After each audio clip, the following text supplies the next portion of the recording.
Parliament ప్రత్యేక సమావేశాల సందర్భంగా అనూహ్యమైనటువంటి సంఘటనలు చోటు చేసుకున్నాయి.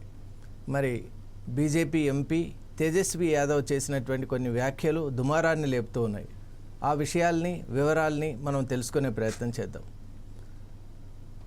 భారత్ అలాగే పాకిస్తాన్ ఎలా విడిపోయాయో ఆ విడిపోయిన దానికంటే కూడా దారుణంగా తెలంగాణ అలాగే ఆంధ్రప్రదేశ్ విడిపోయాయని తేజస్వి యాదవ్ చేసినటువంటి కొన్ని వ్యాఖ్యలు అసలు కొంతమంది జీర్ణించుకోలేకపోతున్నారు. ముఖ్యంగా తెలంగాణ రాష్ట్రం నుండి ఉన్నటువంటి మంత్రివర్గం అంతా కూడా తీవ్రమైనటువంటి, ముఖ్యంగా కాంగ్రెస్ మంత్రులు ఎంపీలంతా కూడా తీవ్రమైనటువంటి ఆక్షేపణలు తెలియజేస్తున్నారు. అలాగే బీఆర్ఎస్ లీడర్స్ కూడా దీనిపై ఆక్షేపణ తెలియజేస్తున్నారు. ఎందువల్ల అంటే మీరు ఏ విధంగా ఈ రకమైనటువంటి పోలికను ఇక్కడ తీసుకొని వస్తున్నారు అనేటువంటి విషయంపై చాలా వాడివేడిగా మాటల యుద్ధం అనేటువంటిది జరుగుతోంది. అసలు ఇంతకీ తేజస్వి యాదవ్ యొక్క ఉద్దేశం ఏంటి, అలాగే తేజస్వి యాదవ్ ఉద్దేశపూర్వకంగానే ఇలాంటి వ్యాఖ్యలు చేశారా అనేటువంటి అంశాన్ని ఇప్పుడు పరిశీలన చేద్దాం. ప్రత్యేక పార్లమెంట్ సమావేశంలో కాంగ్రెస్పై అనేక రకాలైనటువంటి వ్యాఖ్యలు ఇటు బీజేపీ చేస్తోంది, అలాగే అటు కాంగ్రెస్ కూడా బాగా ధీటుగా సమాధానాలు ఇస్తూ ఉన్నటువంటి నేపథ్యంలో కాంగ్రెస్ ప్రభుత్వం యొక్క వైఖరిని స్పష్టం చేసేందుకు తేజస్వి చేసినటువంటి వ్యాఖ్యలు, సూర్య తేజస్వి చేసినటువంటి వ్యాఖ్యలు నిజంగా ఒక పెద్ద దుమారాన్నే తీసుకొని వచ్చాయి. ఎందువల్ల అంటే పోలిక అనేటువంటిది ఎప్పుడు కూడా సమానమైన సరైనటువంటి విధానంలో ఉండాలి అని అక్కడ సభ్యులందరూ కూడా అభిప్రాయపడుతున్నటువంటి నేపథ్యంలో ఇలాంటి ఒక వార్త, వ్యాఖ్య, అలాగే ఇటువంటి పోలిక ఎలా వచ్చింది? ఎందువల్ల అంటే ఆనరీ పార్లమెంట్ హౌస్లో జరిగేటువంటి ప్రతి సన్నివేశం కానీ సందర్భం కానీ ఎంతో ప్రాముఖ్యతను కూడగట్టుకుంటున్నటువంటి నేపథ్యంలో అవాంఛనీయమైనటువంటి పదాలు కానీ, అన్పార్లమెంటరీ వర్డ్స్ కానివ్వండి, కంపారిజన్స్ కానివ్వండి, ఇన్ఫరెన్సెస్ కానివ్వండి, అనాలజీస్ కానివ్వండి వచ్చేందుకు వీళ్ళు ఎటువంటి పరిస్థితుల్లోనూ లేదు. ఆస్కారం, జీరో టాలరెన్స్ పాలసీ అక్కడ ఉంది. కాబట్టి అందువల్ల ప్రస్తుతం బీజేపీ పక్షమేమో తేజస్వి చేసినటువంటి వ్యాఖ్యల్ని ఎలా సమర్థించుకుంటోంది అంటే అసలు తేజస్వి యొక్క ఉద్దేశం భారత్ పాకిస్తాన్గా తెలంగాణ ఏపీని అభివర్ణించటం కాదు, కానీ ముఖ్యంగా ఆ సమయంలో అశాస్త్రీయంగా కాంగ్రెస్ ప్రభుత్వం తీసుకున్నటువంటి నిర్ణయాల వల్ల ఈనాటికి కూడా రెండు రాష్ట్రాలు అభివృద్ధి పథంలో వెళ్ళలేకపోతున్నాయి అనేటువంటి ఒక గట్టి వాదనతో బీజేపీ ప్రభుత్వాలన్నీ కూడా ఈ వ్యాఖ్యలను సమర్థిస్తూ వస్తున్నాయి. అసలు ఇరు రాష్ట్రాలపై ఆయన ఎటువంటి కించపరిచేటువంటి వ్యాఖ్యలు చేయలేదు, కానీ ఆయన చెప్పింది అలాగే తన మనసులో ఉన్నటువంటి ఉద్దేశం మాత్రం ఒకటే. ఈ విధానంలో చాలా అపప్రదలు ఉన్నాయి, అంటే ఇట్ వాజ్ నాట్ సైంటిఫిక్ అని ఆయన చెప్పబోయారనేటువంటి ఒక వ్యాఖ్యతో బీజేపీ ప్రభుత్వం ముందుకొచ్చింది.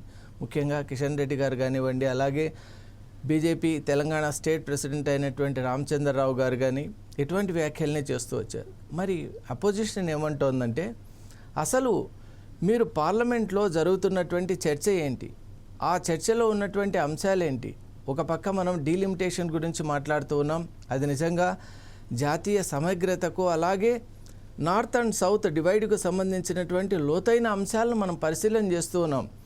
ఇప్పుడు తీసుకునేటువంటి ఒక్క తప్పుడు నిర్ణయం కనుక తీసుకున్నట్టయితే మనం భారీ మూల్యం చెల్లించాల్సి ఉంటుంది. కాబట్టి మనం ప్రజలకు ఎటువంటి సమాధానాన్ని చెప్పబోతున్నాం అనేటువంటి అంశాలు మన ముందున్నాయి. కాబట్టి మనం కేవలం మన పరిమితిని డీలిమిటేషన్కు అలాగే విమెన్ రిజర్వేషన్ బిల్లుకు సంబంధించినటువంటి అంశాలకు మాత్రమే పరిమితం చేస్తూ ఫోకస్డ్ అండ్ ఇంటెన్స్లీ రిలేటెడ్ టాపిక్స్ను, అలైడ్ టాపిక్స్ను మాత్రమే అక్కడ మనం ప్రతిపాదన చేయాలి అని ప్రతిపక్షాలు చెప్తూ ఉన్నాయి.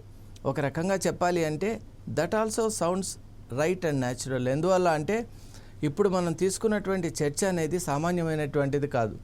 లోక్సభలో ఉన్నటువంటి సీట్లను పెంచడం, డీలిమిటేషన్ ప్రకారం మనం కాన్స్టిట్యుయెన్సీస్ యొక్క బౌండరీస్ ఏవైతే ఉన్నాయో వాటిని అలాగే రీఅలైన్ చేయడం అనేటువంటిది that is going to have a very big effect upon the Indian constitution and Indian elections in general. కాబట్టి ఇంత పెద్ద స్టెప్ తీసుకోబోయే ముందు అసలు ప్రతి సభ్యుడు కూడా పక్క దారి పట్టించేటువంటి అంశాలను ఎట్టి పరిస్థితిలో మాట్లాడకుండా ఫోకస్ అంతా కూడా మనం తీసుకున్న ఎజెండా పైన ఉండాలి అని భావిస్తూ ఉన్నాం. ఎందువల్ల అంటే డీలిమిటేషన్ యాక్ట్ అనేటువంటిది ఒక్కసారి ఇంప్లిమెంట్ అయ్యి డీలిమిటేషన్ ప్రాసెస్ కనుక ఒక్కసారి ఎఫెక్ట్లోకి వచ్చినట్టయితే that is going to have far reaching consequences. మన ఇండియన్ పాలిటీ, అలాగే సోవరైనిటీ ఆఫ్ ద స్టేట్స్, అలాగే నార్దర్న్ స్టేట్స్కు సదర్న్ స్టేట్స్కు సమానమైనటువంటి ప్రాతినిధ్యం ఉండాలి అని అంటే మనం ఈ సభలో ఖచ్చితంగా మన వాయిస్ను వినిపించాలి. ఈ వాయిస్ ఎలా ఉండాలి అంటే మన ప్రజలకు అలాగే యావత్తు దేశానికి కూడా అది ఒక వినూత్నమైనటువంటి ఒక అద్భుతమైనటువంటి సందేశాన్ని ఇచ్చేదిగా ఉండాలి. కాబట్టి అసలు ఈ డీలిమిటేషన్ ప్రాసెస్ సందర్భంగా ఇటువంటి వ్యాఖ్యలు రాకుండా ఉంటేనే బాగుంటుంది అని పలువురు మేధావులు కూడా అనుకుంటున్నారు. కాబట్టి ప్రస్తుతం ఈ సందర్భంగా మనం ఒక విషయాన్ని మాత్రం పదే పదే అనుకోవాలి.